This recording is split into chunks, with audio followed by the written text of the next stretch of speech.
Assalamualaikum warahmatullahi wabarakatuh kepada anda semua.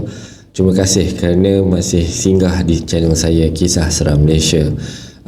Pada hari ini kita masih lagi bercerita tentang kisah-kisah misteri di RNR di seluruh Malaysia.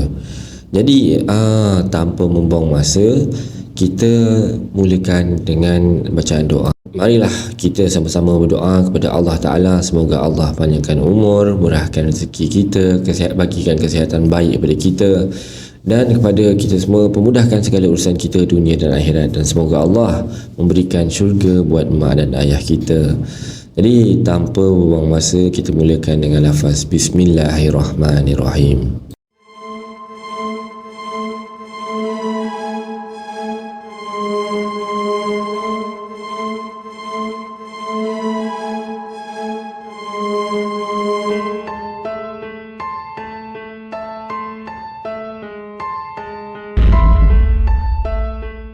Untuk cerita yang pertama ni, dia bertajuk RNR Mystery daripada JB ke Kuantan. Kita mulakan. Waktu itu saya masih lagi houseman di HTAA. Saya berasal dari Johor, jadi nak ke Kuantan perlu lalu highway Mersing dan tembus ke Muazzam dan pekan sebelum tiba di Kuantan. Nak dijadikan cerita, saya pilih untuk memandu sahaja. Memandangkan barang yang nak dibawa sangat-sangat banyak, saya bertolak dari JB kira-kira selepas Zuhur dalam pukul 2 petang. Dalam perjalanan ke Mersing tiada masalah walaupun jalan kampung dan bersimpang siur. Saya memandu dengan berhati-hati. Nak drive malam agak takut sebab suasana gelap dan keadaan jalan agak bahaya. Bila sampai di simpang nak ke Muazzam Shah, saya belok kanan. Penuh lori, jenuh juga. Saya nak pusing. Saya tak naklah sampai malam kena lalu jalan tu. Jadi bila agak-agak dah pukul 6 lebih, masa saya masih berada di Muazzam pekan, saya pun berhentilah sebab nak solat asar. Tapi hati macam tak sedap sebab RNR kat situ nampak usang, tak macam RNR di Highway Plus. Sampai saja sana, saya tengok ada dua kereta, satu Proton Saga yang lama tu dan satu lagi kereta model lama. Nampak seorang makcik tua tengok saja saya. Saya pun senyum lah, tapi dia terus pandang saya. Di kereta Proton Saga ternampak seorang lelaki berumur dalam 30-an. Dressing agak-agak style 70-an macam tu. Tengah baca surat khabar sambil sandar di kereta. Dan yang lelaki ni langsung tak pandang saya. Di depan RNR ada kedai makan tapi macam dah tutup lama, penuh dengan daun kering je. Dan papan-papan tanda dah kabur dan hampir patah. Saya terus mencari surau dan terjumpa surau agak usang. Saya ambil wuduk, buka paip air dan berkarat. Try kumur-kumur nak termuntah rasanya. Rasa macam kumur air darah katanya. Jadi selepas berwuduk, saya pun ke ruang solat. Penuh nyamuk, tiba-tiba bulu roma meremang. Saya capai rak telekung, memang nampak usang dan tidak berbasuh. Nak patah balik ke kereta, malas pula nak buka beg semua. Jadi saya ambil je apa yang ada dan cuba untuk solat lah. Jadi masa solat saya tidak berapa khusyuk sebab rasa ada yang memerhati. Di samping bunyi nyamuk yang bising kat telinga, tapi saya teruskan solat hingga ke akhir. Selesai solat dan berdoa, saya pun buat tinjauan kat dalam surau. Tiba-tiba saya nampak ada kalender tahun 1974. Hati saya berdebar-debar. Atas meja ada buku diary. Saya buka buku, rupanya jadual ceramah ustaz di surau ini. Dan tarikh paling akhir berada dalam jadual tu bertarikh September 1974. Dalam hati dah mula terdetik. Adakah surau ni ditutup pada tahun 1974? Apa terjadi pada surau ini sebenarnya? Tidak ada sesiapa datang ke sini selepas tarikh tersebut. Saya terus keluar sebab tak sedap hati memandangkan hari dah maghrib. Bila saya keluar kereta saya saja yang ada dekat sana. Baru nak sapa makcik yang pandang saya tadi. Balik tu saya rasa tak sedap hati. RNR apa yang saya pergi ni? Mungkin saya balik time bukan peak hours tu yang sunyi sepi, tak ada orang. Jadi nak dijadikan cerita, hari kemudiannya saya drive dari JB ke Kuantan. And guess what? Saya tak jumpa pun RNR tu. Balik lagi pun sekali pun tak jumpa, dan seterusnya. Dan kisah ini masih menjadi misteri, dan saya memang yakin dan saya tidak bermimpi. Aneh bukan? Tapi saya syukur mujur saya tidak nampak hantu atau dua orang yang saya nampak tu bukan manusia. Jadi cerita ni macam mana? Apa komen anda tentang cerita ni? Cerita dia pendek je, tapi pada saya dia singgah satu RNR yang tak wujud. Pernah tak anda ada pengalaman yang begini? Ataupun macam saya sendiri, pengalaman saya ni bekerja sebagai seorang petrol tank pemandu lori tangki untuk Petron. Jadi saya pernah ada satu pengalaman di mana saya dapat satu order daripada Pasir Gudang terminal Johor Port tu, bawakan minyak tu hantar ke Tanjung Gemuk, Mersing, lalu Jalan Mersing pergi ke Pahang, Tanjung Gemuk. Jadi dalam perjalanan tu tak silap saya jalan tu ada dekat Jemaluang. Jadi kiri kanan jalan tu dia memang ada pokok-pokok kelapa sawit apa semua kan. Jadi saya setelah beberapa kali lalu kat situ, saya perasan macam ada satu macam, bukan bangunan, dia macam satu kedai makan. Dia kedai makan tu, dia punya structure tu memang agak unik lah. Dia macam tergantung di atas, dia tinggi sikit. Jadi kita daripada tepi jalan kita nampak dia. Dan saya ni lalu kat situ, saya rasa dah 3-4 kali juga saya nampak kedai tu.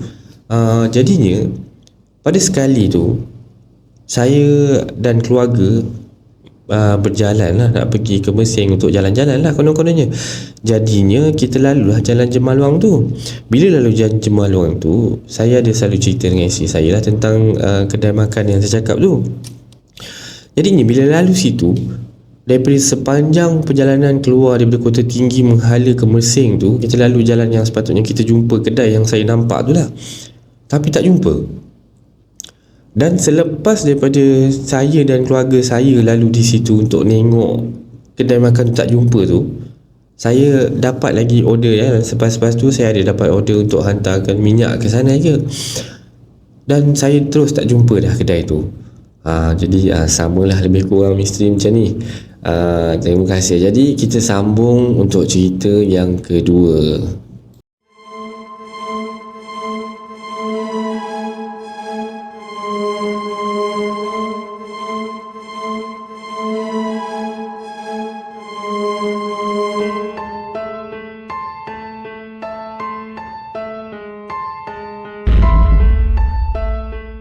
Untuk cerita yang kedua ni, ia terkunci di tandas RNR Titi Wangsa. Baik, kita mulakan cerita dia. Assalamualaikum warahmatullahi wabarakatuh. Nama aku Lin. Biasa orang panggil aku Riko. Cerita aku tak adalah seram sangat, tapi bagi aku akan jadi satu pengajaran buat diriku. Cerita ni berlaku tahun lepas. Aku ni nakal juga, suka menyakat orang dengan menakutkan orang. Nak dijadikan cerita, hampir setiap hari aku suka menakutkan kawan baik aku yang sememangnya penakut. Kadang-kadang sampai dia terbawa-bawa ke mimpi sebab terlalu memikirkan apa yang aku cerita pada dia. Dan pada satu hari, aku dengan kawan baik aku pergi bercuti ke Kelantan. Dan dari Penang ke Kelantan mengambil masa lebih kurang 4 ke 5 jam ya. Kami memang berniat untuk bertolak pagi, tapi pada hari yang kami nak bertolak tu, pelbagai masalah timbul dan akhirnya kami terpaksa bertolak selepas maksudnya sudah gelap.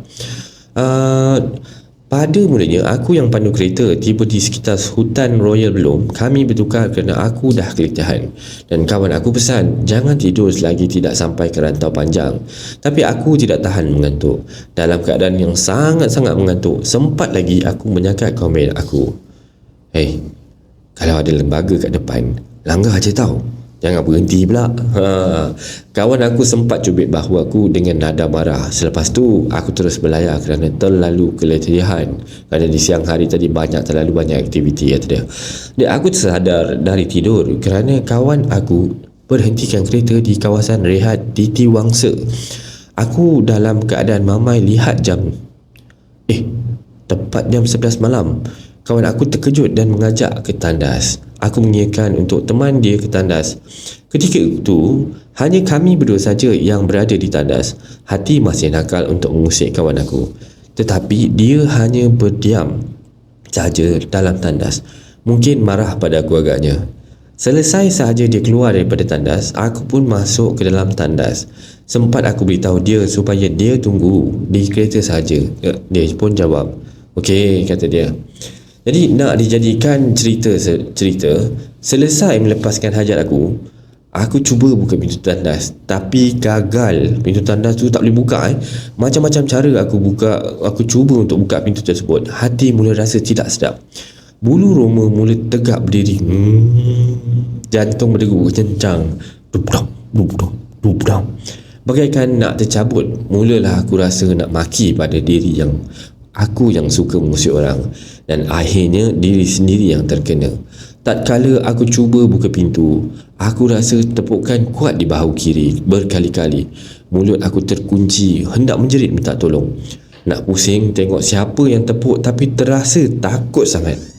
Tepukan beralih ke arah bahu kanan pula, berkali-kali. Kali ini dengar suara yang garau memanggil nama aku dan mengilai.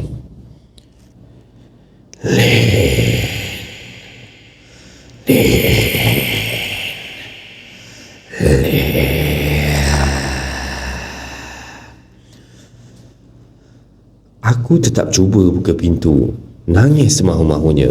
Aku cuba baca ayat kursi banyak kali dalam hati, tetapi suara dan tepukan masih tetap ada.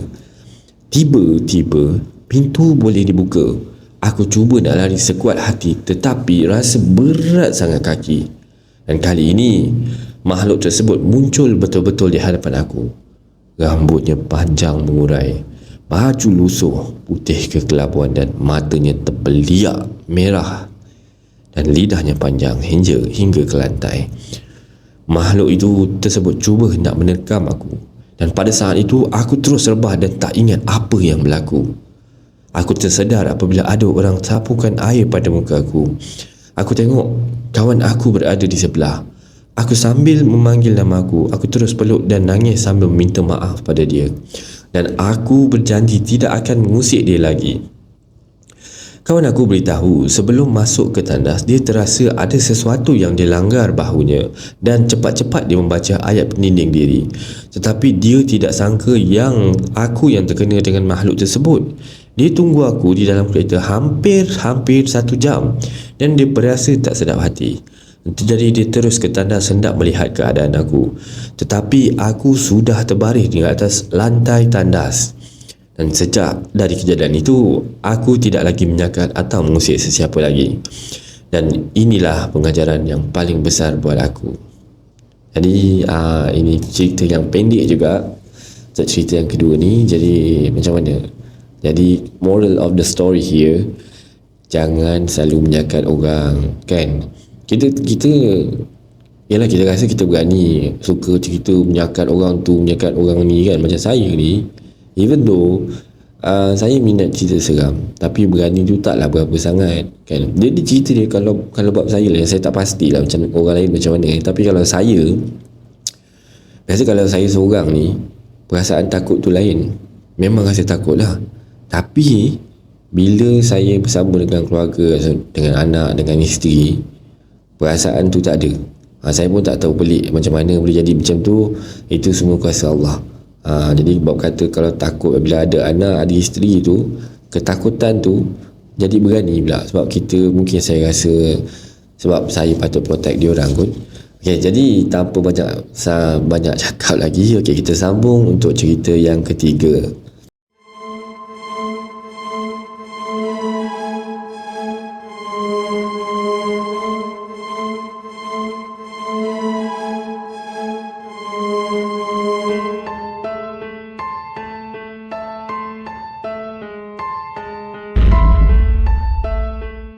Baik, cerita yang seterusnya ada tajuk yang pendek je.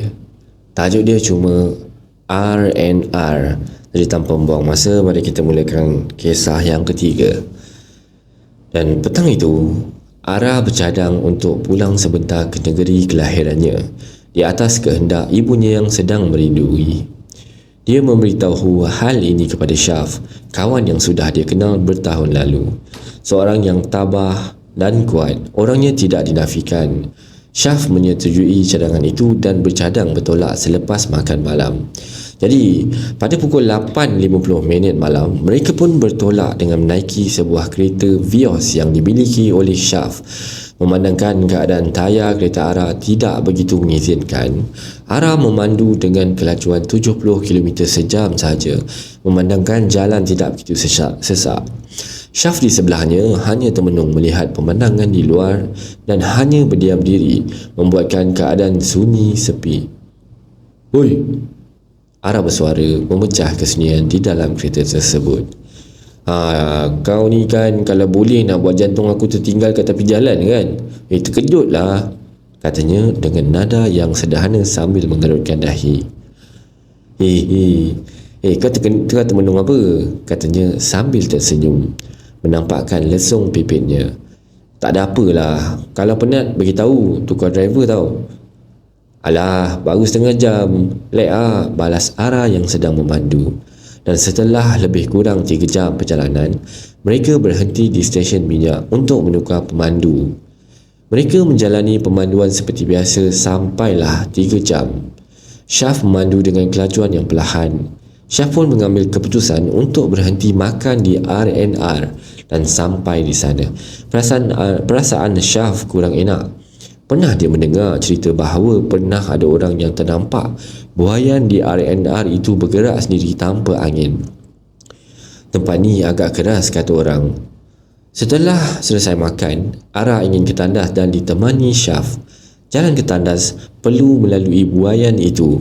Mereka pun berjalan berdua, dan ketika melalui buaian itu, bulu roma Syaf berdiri tegak. Angin malam terasa sejuk sekali sehingga membuatkan mereka menggigil kesejukan. Setelah selesai hajat kawan Syaf itu, mereka pun berjalan menuju ke kereta, dan apabila lalu di buaian itu, bunyi buaian itu berhayun dan hayunannya sangat laju. Jantung Syaf berdegup laju, dan tiba-tiba sahaja Ara menarik tangan Syaf ke kereta dengan cepat. Tindakannya itu menimbulkan tanda tanya kepada Syaf.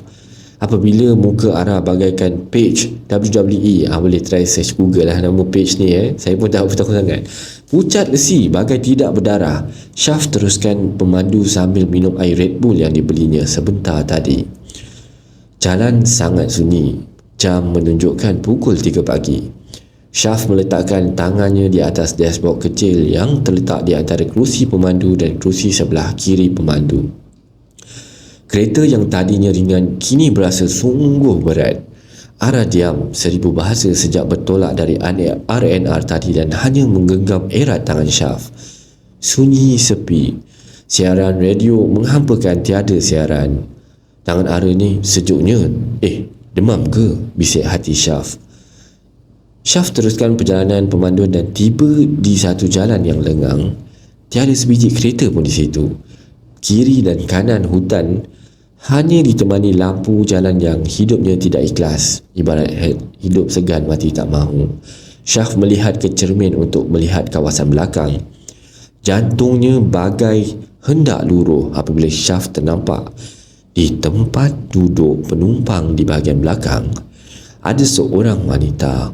Rambutnya panjang, mukanya hitam dan matanya tiada, berlubang dan hitam saja di dalamnya. Tiada hidung, hanya senyuman yang cukup menyeramkan. Semua giginya adalah taring yang sangat-sangat tajam, dan ianya dihiasi sesikit cecair berwarna merah pekat. Matanya seakan kabur, sedangkan dia tidak rabun sama sekali. Ara sedang lena tidur di sebelah. Dia tidak mampu memandu lagi. Dia mengambil simpang ke tol dan berhenti di tepi jalan berdekatan dengan tol. Ara, bangun Ra. Dah nak sampai. Tukar driver boleh? Penat dah, kata Syaf merahsiakan kejadian tadi. Ara hanya mengangguk mengerti dan teruskan perjalanan mereka. Syaf hanya bersandar termenung, sesekali menjeling ke seat belakang. Tiba-tiba lamunannya tersentak apabila Syaf terasa seorang mencuit bahunya. Syaf biarkan saja kerana Syaf tahu bahawa itu bukan Ara, kerana tangan kanan Ara sedang memandu manakala tangan kirinya menggenggam erat tangan kanan Syaf. Syaf sudah keletihan namun tidak dapat melelapkan mata apabila kerisauan bagaikan tsunami melanda kampung hati Syaf. Sampai di jalan perkampungan, Ara keliru melihat papan tanda kerana nama kampungnya tiada di situ. Mungkin sudah tersalah jalan hampir 1 jam setengah. Mereka berpusing di situ melalui tanah perkuburan dan rumah usang yang lama. Syaf memasang radio dan tidak lama kemudian azan subuh pun berkumandang. Barulah mereka menjumpai jalan ke kampung Ara dan signboard yang tadi tiada nama kampung Ara kini ada. Pelik juga kan? Pelbagai soalan bermain di fikiran Syaf. Tapi alhamdulillah, Ara dan Syaf berasa syukur kerana selamat sampai. Namun sesampainya di rumah teres setingkat milik ibu bapa Ara itu, tiada siapa yang menyahut salam. Salam demi salam diberikan, ketukan demi ketukan diketuk. Sedang Syaf membebel, matanya tertangkap ke sesusuk tubuh yang tinggi rampai. Iaitu lembaga tadi yang berada di dalam kereta Syaf kini berada di hadapan rumah ibu bapa Ara. Hanya Allah sebaik-baik penolong. Sebaik saja Syaf menyebut perkataan itu. 2 minit selepas itu ada orang menyambut panggilan mereka. Ayah Ara. Setelah bersalam-salaman, mereka pun naik ke bilik Ara untuk meletakkan pakaian. Ketika aku sedang menukar baju, Syaf ternampak Ara ingin membuka tingkap bilik. Jangan. Tiba-tiba Syaf bersuara melarang Ara dari membuka tingkap bilik. Ara hanya mengangguk tanda memahaminya. Dan selesai mandi dan menukar baju, mereka pun baring di atas katil. Katil itu rapat ke dinding pada sebelah kanannya dan di hujung kaki katil terdapat satu-satunya tingkap di bilik itu. Bilik hanya diterangi cahaya yang masuk dari tingkap bilik. Ara tidur dulu ya. Bye. Good night, ucap Ara perlahan. Okay, good night, balas Syaf ringkas. Ara sudah berdengkur kepenatan. Tinggallah Syaf seorang diri termenung memandang siling bilik itu. Semasa Syaf hendak membetulkan selimutnya, dia terdengar bunyi di tingkap bilik yang berada di hujung kaki katil.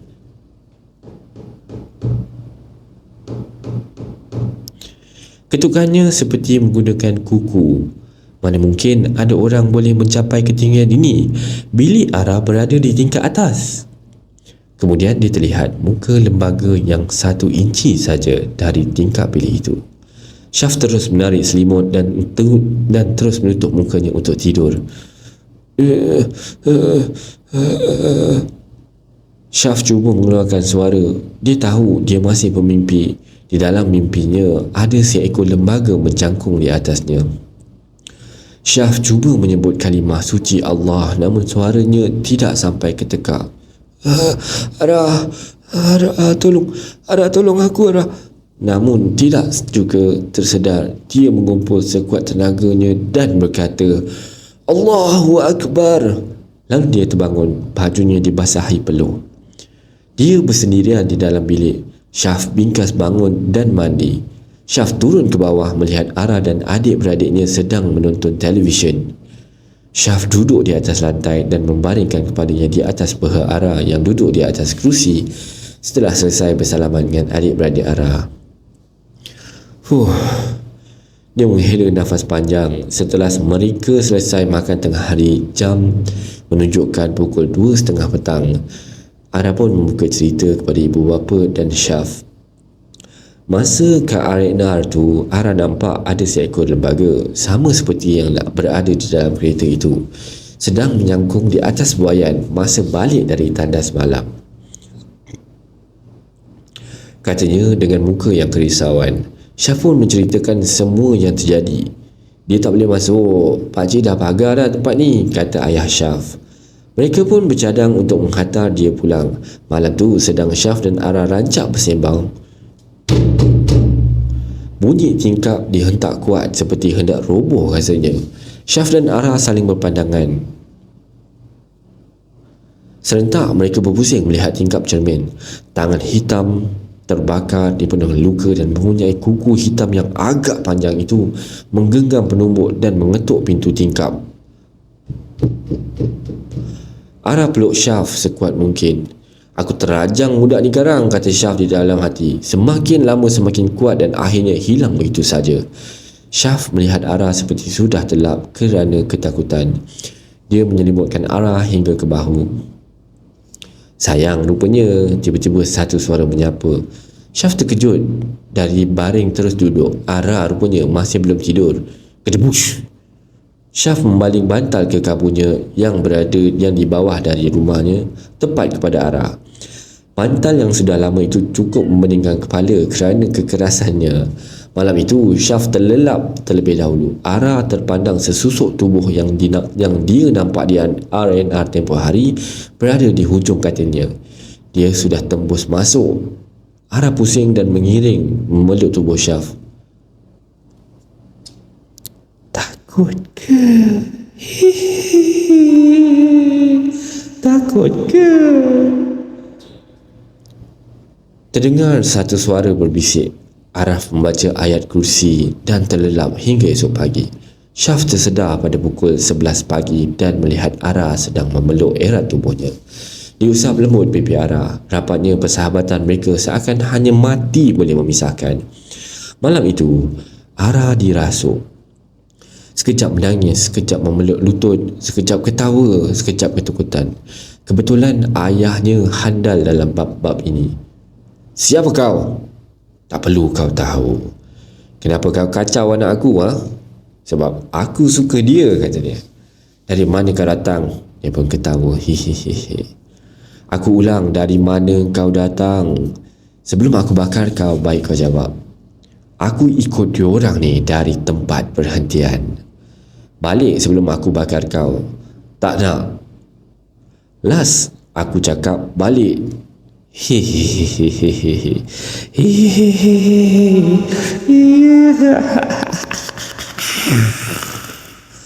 Lalu mulut bapa Ara terkumat kamit membacakan sesuatu dan semasa bapa Ara membakar makhluk itu, sekejap dia meronta. Sakitlah, jangan bakar aku, tolong. Sekejap dia menangis dan berubah dari suara garau ke suara Ara.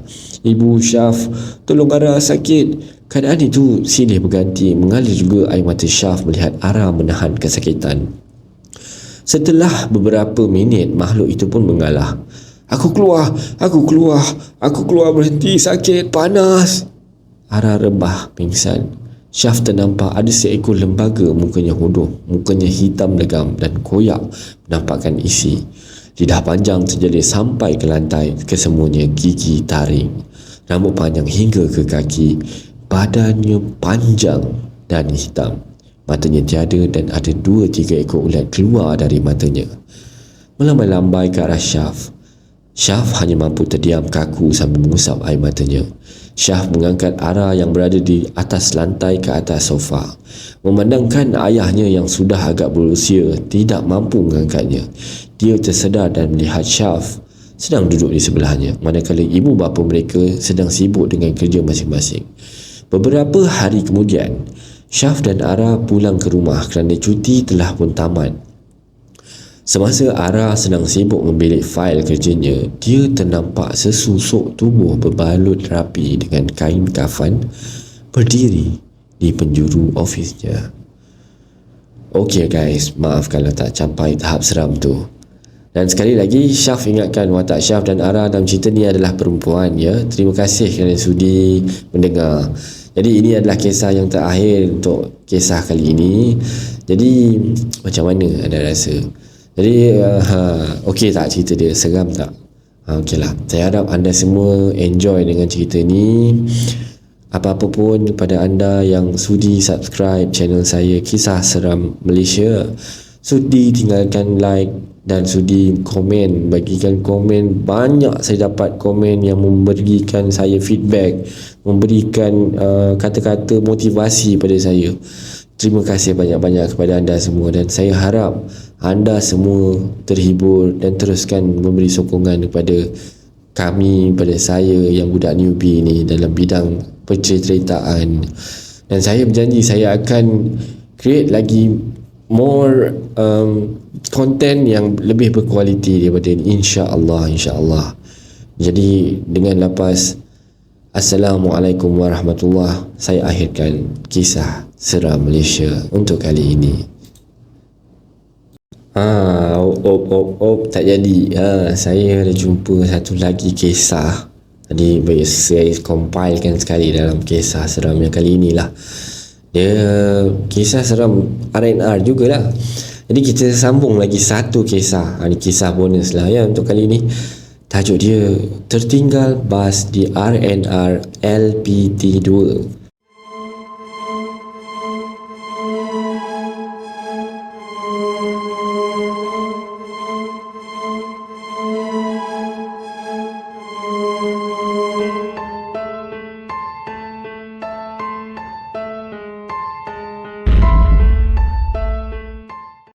Okey. Jadi kisah ini terjadi pada hari Rabu malam Khamis tanggal 13 Syawal pada tahun 2015, sekitar bulan Jun kalau tak silap aku. Aku merupakan seorang siswi IPTA di sebuah negeri yang terletak di pantai timur dan merupakan seorang atlet yang sebelum officially bersara dari bidang sukan yang diceburi.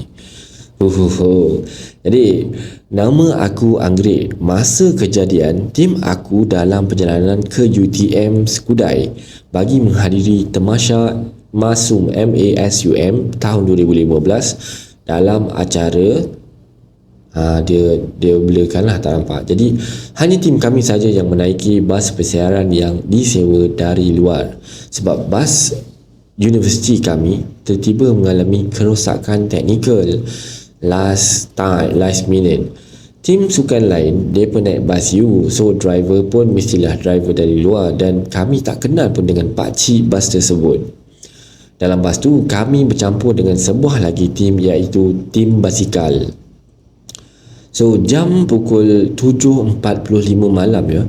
So sekitar jam 7.45 malam iaitu sebelum kesemua tim berlepas, pegawai sukan mengarahkan kami agar berkumpul bagi mendengar sesi taklimat secara ringkas dan jadual pergerakan ke UTM Skudai. But for sure, this time kami dah bersemangat berkobar-kobar sebab tim masing-masing mahu membawa balik kilauan medal. Tak kisahlah apa-apa warna sekalipun untuk universiti yang tercinta. Ada juga sebahagian atlet yang tunggu masa je untuk naik ke dalam bas. Landing, tidur, terbongkang, siap package berdengkur. Mungkin penat kot sebab ada antara mereka yang all out time training saat akhir petang tadi. Termasuklah aku. Gila tak penat kata dia. So jam 9 malam. Pada awalnya, perjalanan kami berjalan agak lancar. Kesemua pergerakan bas bergerak keluar dari pekarangan uni tepat jam 9 malam. Jadi memandangkan kami dah berkumpul awal sebelum solat Isyak. Jadi atlet yang beragama Islam decide untuk solat jamak takhir di R&R LPT2. Setiap bas diiringi oleh seorang pegawai sukan. Dan dalam bas tim aku, kami diiringi oleh seorang pegawai sukan yang cantik lagi manis. Dan panggilan mesranya ialah Cik Orchid. Nama pun nama-nama old school ni.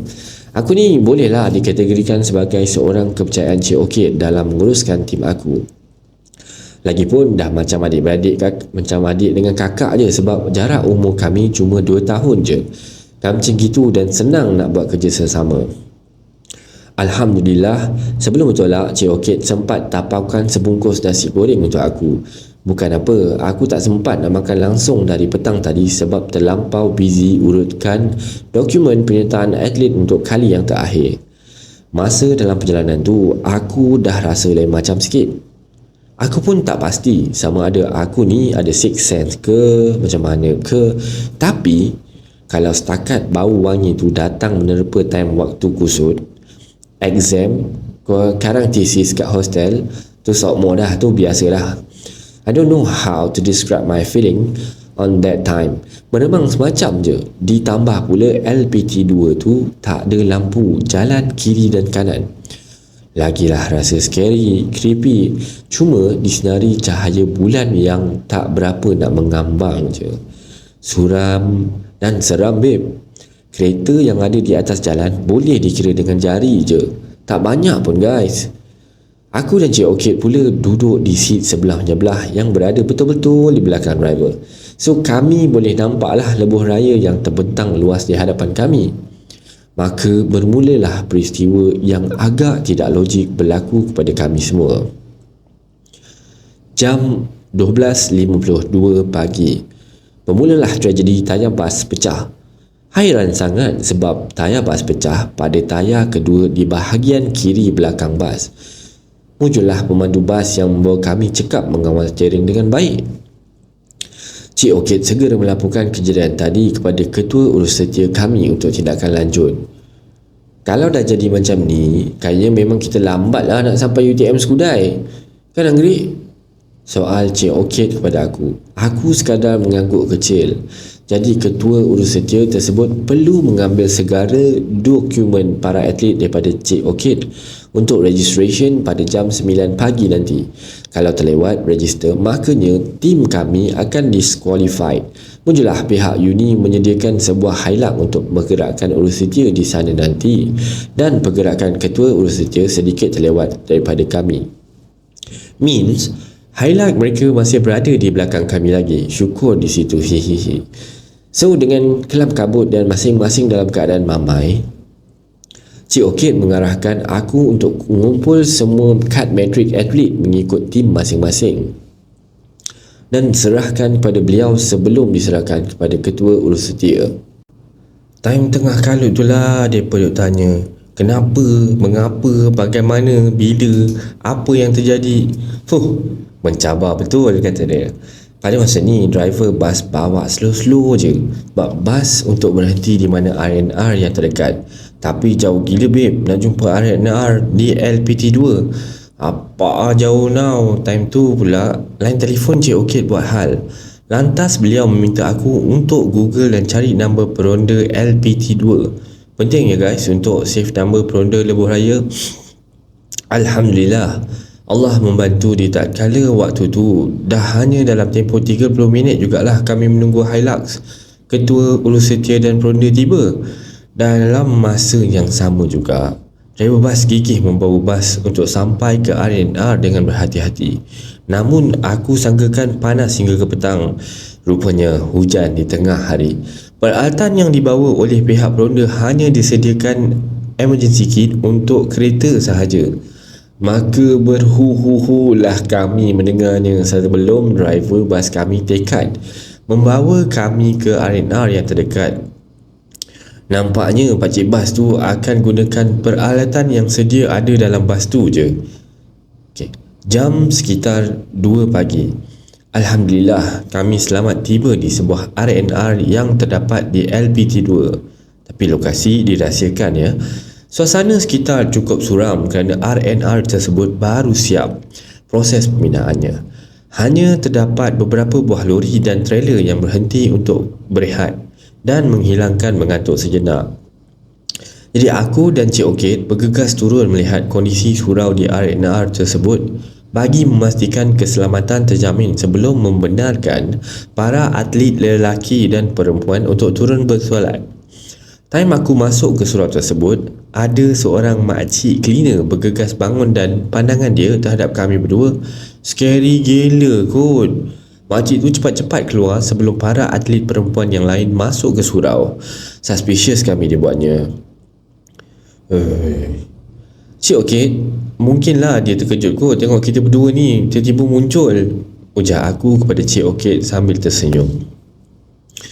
Ada sebahagian atlet perempuan yang lain gigih sambung beradu di surau selepas siap bersolat. Manakala bagi yang tengah ABC tu, mereka memang dah selamat-selamat berdengkur daripada dalam bas, tapi berlainan pula dengan atlet lelaki. Usai solat jamak takhir, diorang pun decide untuk sambung tidur di dalam bas, sementara driver bas yang gigih menukar tayar bas yang pecah. Nak aircon letu. Muncullah bas yang dinaiki oleh kami mengalami kerosakan tayar. Cuba bayangkan enjin bas buat hal tak boleh start. Na'udzubillah min zalik, kata dia. Haru babe. Aku dan Cik Okey decide untuk solat dan membaca surah Al-Hafi bersama sebab esok dah hari Khamis, malam Jumaat. So takut tak sempat nak baca. Sebelum mengisi perut dengan nasi goreng yang ditapau sebelum bertolak tadi, malang menimpa buat kali kedua kepada kami apabila makanan yang kami beli tadi telah basi dan berlendir. Jadi terpaksalah aku tahan lapar lagi. Aku meminta izin dengan Cik Okey untuk melelapkan mata untuk seketika sementara beliau menyambung membaca Al-Quran.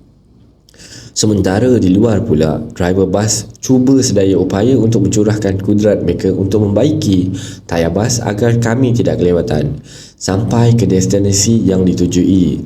Jam 4.30 pagi, kami dikejutkan dengan bunyi hingar-bingar nada dari telefon seorang kakak senior yang lebih mencuatkan kami apabila dia meluru laju keluar daripada surau dengan berkaki ayam dan masuk semula dengan muka yang blur. Kemudian dia ditenangkan oleh Cik Okey dan Cik Okey meminta akak senior tersebut menceritakan apa yang terjadi selepas perbualan telefon tersebut.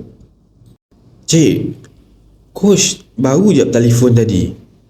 Bas tu dah tinggalkan kita. Akak senior tu kata.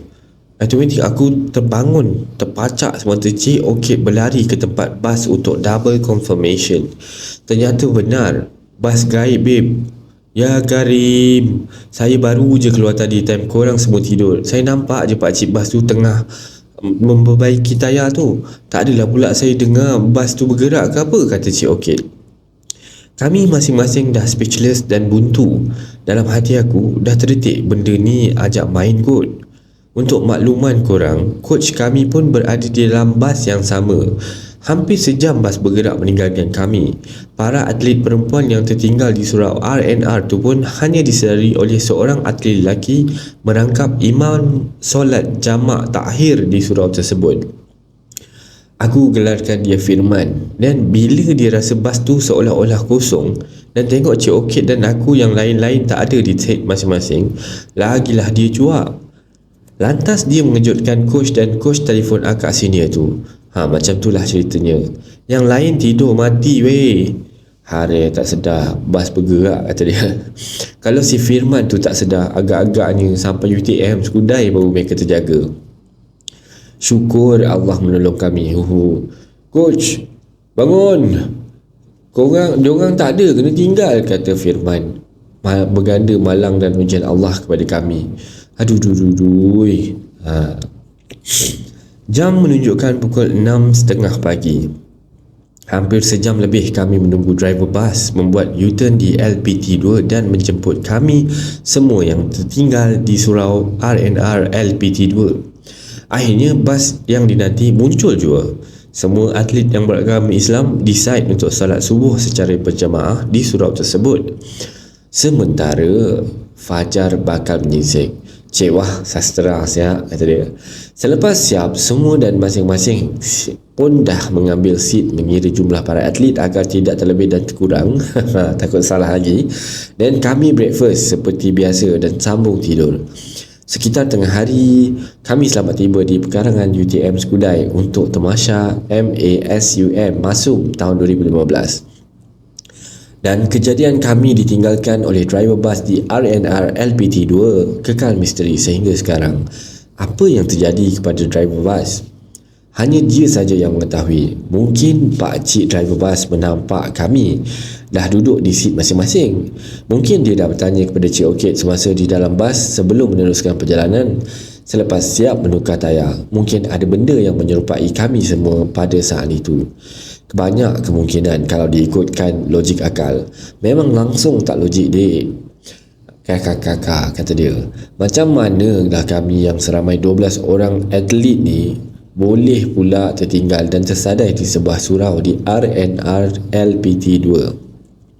Wallahualam, selebihnya itu adalah ujian Allah kepada kami. Tak tergamak pula saya nak tanya Pak Cik Bas tu pasal kes tadi. Tengok muka dia yang dah penat, dah lesu, mata pun dah macam nak rabak. Mungkin dia alami perkara yang lebih dahsyat daripada kita. Jadi tak apalah, ada hikmah kenapa jadi macam ni, kata Cik Okey. Jadi sekianlah kisah untuk kali ini. Terima kasih banyak-banyak. Assalamualaikum warahmatullahi wabarakatuh.